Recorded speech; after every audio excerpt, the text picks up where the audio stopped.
আপামর জনতার উপরে যেভাবে তারা বোমা নিক্ষেপ করে ধ্বংস করেছে এবং ধ্বংসস্তূপে পরিণত করেছে, তার তীব্র নিন্দা এবং প্রতিবাদ জানানোর জন্য আজকে আমরা এই সোহরাওয়ার্দী উদ্যানে অংশগ্রহণ করেছি।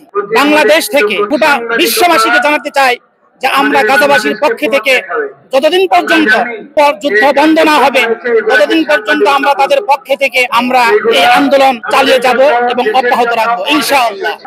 ইসরায়েলি যে সমস্ত পণ্যগুলো আছে এগুলো যদি আমরা মুসলিম জাতি বয়কট করতে পারি তাহলে তাদেরকে অবশ্যই চাপে ফেলানো সম্ভব।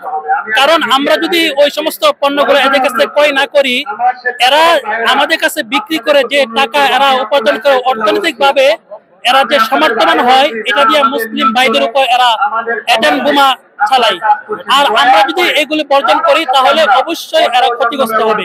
সোহরাওয়ার্দী উদ্যানে আসছি, তার আসার কারণ হচ্ছে আমরা প্যালেস্টাইনের পক্ষে, এটাই পুরো ওয়ার্ল্ড দেখবে, এর জন্য আমরা এখানে আসছি। সর্বস্তরের মানুষ, বিশেষ করে আলেমরা যারা লাগছে সোহরাওয়ার্দী আমরা আসছি। আমেরিকার বিপক্ষে আমরা, তারপরে হচ্ছে আমরা ইসরায়েলের বিপক্ষে। ওরা যে মিশন হত্যাকাণ্ড শুরু করছে, আমাদের মুসলিম ভাই বোনদেরকে যেভাবে মারতেছে, আমাদের শরীরে রক্তক্ষরণ হচ্ছে, এরপর আমরা এখানে আসলাম। আমাদের তো কিছু করার নাই, আমরা এখানে তাদের পক্ষে